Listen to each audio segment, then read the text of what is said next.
যে দুর্নীতি এবং সিস্টেম দুর্নীতির বিষয়ে কিছু বলতে চাচ্ছি। সেটা হলো কি, এনটিআরসি বাংলাদেশের এবং পৃথিবীর ইতিহাসে এনটিআরসির একটা সবচেয়ে দুর্নীতিগ্রস্ত একটা প্রতিষ্ঠান, যার নিয়মের শেষ নেই এবং তারা ক্ষণে ক্ষণে পদে পদে মাসে মাসে বছরে বছরে তারা নিয়ম চেঞ্জ করে।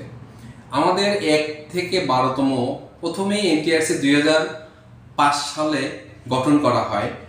2005 সালে এনটিআরসি প্রথম নিবন্ধন পরীক্ষা গ্রহণ করে এবং তখন এনটিআরসি এবং গভর্নিং বডির মাধ্যমে একটা স্কুল কলেজ আপনার গভর্নিং ম্যানেজিং কমিটির মাধ্যমে নিয়োগ প্রদান করা হতো।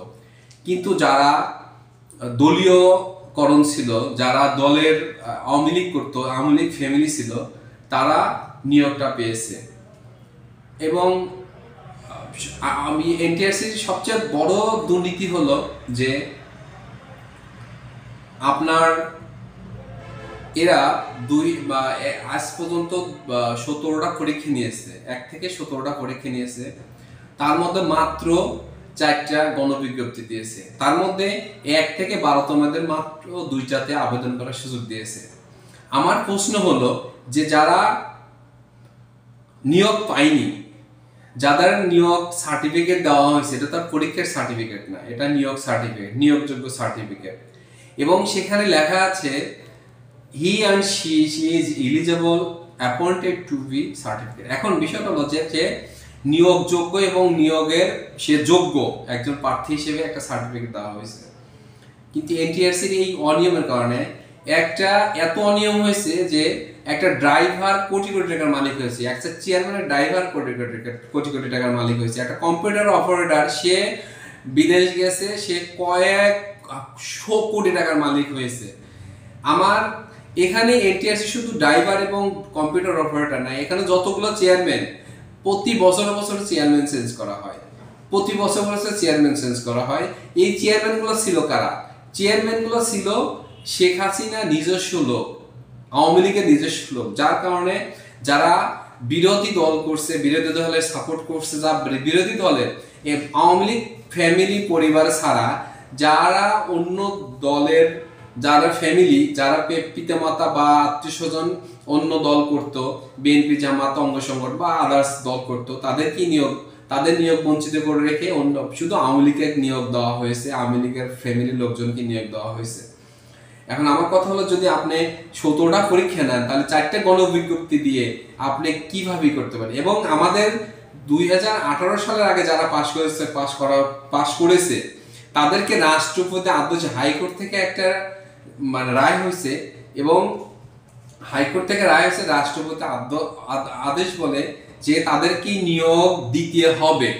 এবং 2018 সালের আগে যারা পাশ করেছে তাদের বয়স আজীবন, তাদের বয়সের কোনো বাধা থাকবে না, নিয়োগের জন্য তাদের বাধা থাকবে না। কিন্তু এই দুঃশাসনের এবং স্বৈরাচারী শাসনের স্বৈরাচারী সরকারের শিক্ষামন্ত্রী ডক্টর দীপুমণি, উনি একজন নাস্তিক এবং একটা হলো সবচেয়ে নিকৃষ্ট একজন মহিলা।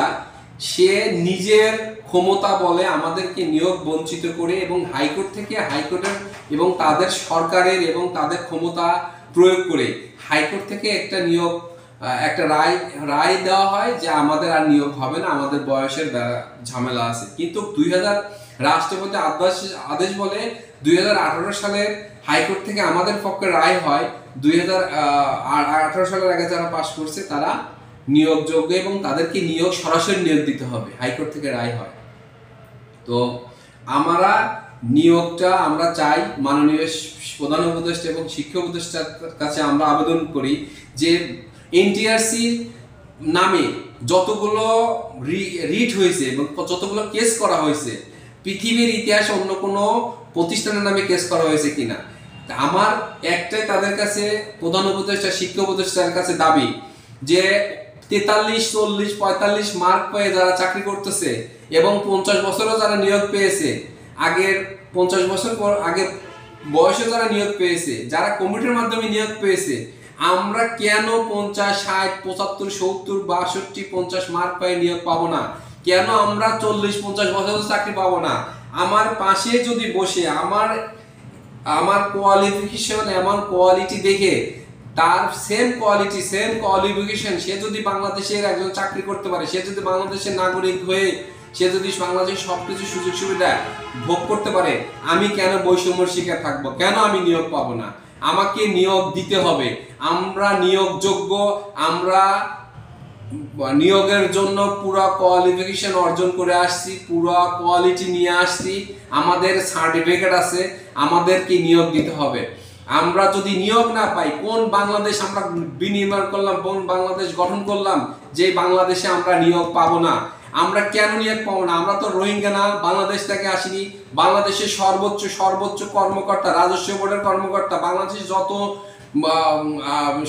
রাজস্ব বোর্ডের যত কর্মকর্তা আছে, বাংলাদেশের সরকারি বেসরকারি যত প্রতিষ্ঠান আছে বাংলাদেশের, তারাই কি বাংলাদেশের নাগরিক? আমরা কি বাংলাদেশের নাগরিক নয়? বাংলাদেশে যদি আমরা নাগরিক হয়ে থাকি, আমরা কেন কেউ বৈষম্যের শিকার থাকবে? কেউ কোয়ালিফিকেশন অর্জন করে, কেন যোগ্যতা অর্জন করে, কেন সে বৈষম্যের শিকার থাকবে? আমার কাছে একটাই প্রশ্ন, একজন দুধ ভাত খাবে, একজন আপনার মরিচ ভর্তা খাবে, একজন লবণ দিয়ে ভাত খাবে, এটা তো বাংলাদেশ এই জন্য বাংলাদেশ স্বাধীন হয়নি, বাংলাদেশ নতুন করে আবার স্বাধীন হয়নি। আমাদের যদি আপনি নিয়োগই না দিবেন, তাহলে আমাদের সার্টিফিকেট দিয়েছেন কেন? আমার শিক্ষা উপদেষ্টা এবং প্রধান উপদেষ্টার কাছে, শিক্ষা উপদেষ্টার কাছে আমার করজোড় অনুরোধ, আপনারা এনটিআরসির অফিস এবং এনটিআরসির কার্যক্রম 2005 সালের পর থেকে, বিশেষ করে 2012 1 থেকে 12তমদের পর্যন্ত যাদের নিয়োগ বঞ্চিত করে রাখা হয়েছে, এবং আপনারা খতিয়ে দেখুন এনটিআরসির কার্যক্রম সম্পর্কে পুরোটা আপনারা খতিয়ে দেখুন, তাদের অবজারভেশন করুন, তারা কেন এরকম দুর্নীতির শিকার হয়েছে। বাংলাদেশের দুর্নীতি কেন হবে? বাংলাদেশ দুর্নীতি আমাদের দেখতে চায় না। সবচেয়ে বড় কথা হলো, এরা টাকার বিনিময়ে 2 লাখ টাকার বিনিময়ে সার্টিফিকেট দিয়েছে, 1 লাখ টাকার বিনিময়ে সার্টিফিকেট দিয়েছে, হাজার সার্টিফিকেট দিয়েছে। আমরা যারা কষ্ট করে পড়াশোনা করেছি তাদের মার্ক, আমরা যারা কষ্ট করে লেখাপড়া করেছি তাদের মার্ক কম, আর যারা টাকার বিনিময়ে সার্টিফিকেট দিয়েছে তাদের কম্পিউটারে একটা চাপ দিলেই আপনার 80 85 90 মার্ক দেওয়া হয়েছে। তারা আপনাদের তো আর তাদের পরীক্ষা দেওয়া লাগে না, একটা কম্পিউটারে চাপ দিলেই আপনার মার্ক হয়ে যাচ্ছে। এবং 6 লাখ টাকার বিনিময়ে সার্টিফিকেট, 2 লাখ টাকার বিনিময়ে সার্টিফিকেট দিছে, এবং 6 লক্ষ টাকার বিনিময়ে তাদেরকে নিয়োগ পেয়েছে, তারাই নিয়োগ পেয়েছে। কারণ যাদের মার্ক বেশি তারা তো নিয়োগ পাবে স্বাভাবিক। যারা টাকা বিনিময়ে সার্টিফিকেট তাদের তো মার্ক তো বেশি আছে, তারাই তো সার্টিফিকেট, তারাই তো নিয়োগ পাবে। কিন্তু আমরা যারা মেধার জোরে, যারা 45-50 করে মার্ক পেয়েছি, তাদেরকে নিয়োগ বঞ্চিত করা হয়েছে। আমরা আজকে ভালো স্টুডেন্ট, আমরা মিডল স্টুডেন্ট, সব ধরনের নিয়োগ পাই না। যারা লোয়ার স্টুডেন্ট তারাই আজকে নিয়োগ প্রক্রিয়া, তারা নিয়োগের মাধ্যমে নিয়োগ নিয়ে কমিটি হোক, এনটিআরসির অফিসের দালালদের মাধ্যমে হোক, এনটিআরসির অফিসের ড্রাইভারের মাধ্যমে, এনটিআরসির অফিসের চেয়ারম্যানের মাধ্যমে, যুগ্ম সচিব হোক, সবার মাধ্যমে তারা নিয়োগ নিয়ে তারা আজকে চাকরি করতেছে। বাংলাদেশ শিক্ষা ব্যবস্থা এই জন্য আজকে ভঙ্গুর। বাংলাদেশে একটা কলেজে, স্কুলে, কোনো জায়গায় প্রাতিষ্ঠানিক শিক্ষা নাই। তারা ওইভাবে যারা নিয়োগ পাইছে তারা আসলে কোয়ালিফিকেশন নাই, তাদের কোয়ালিটি নাই পড়ানোর। আমরা আজকে আমরা মেধাবী স্টুডেন্ট হয়ে আজকে আমরা যারা নিয়োগ পাইনি তাদের কোয়ালিটি আর যারা নিয়োগ পেয়েছে তাদের কোয়ালিটি পার্থক্যটা আপনারা যদি যাচাই করুন, আমাদের চ্যালেঞ্জ, আমি চ্যালেঞ্জ করলাম, তারা আর আমরা আমাদের সাথে যাচাই করুন। যদি তাদের সে কোয়ালিটি সম্পন্ন না হয়, তাহলে আমাদেরকে নিয়োগ দেওয়ার প্রয়োজন নাই। আর আমরা যদি নিয়োগ কোয়ালিটি সম্পন্ন হয়, তাহলে আমাদেরকে নিয়োগ দিতে হবে।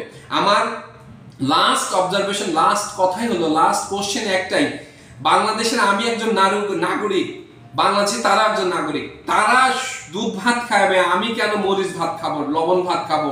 এটা বাংলাদেশে হতে দেব না, হতে দেওয়া হবে না। তা আমাদের নিয়োগ দিতে হবে।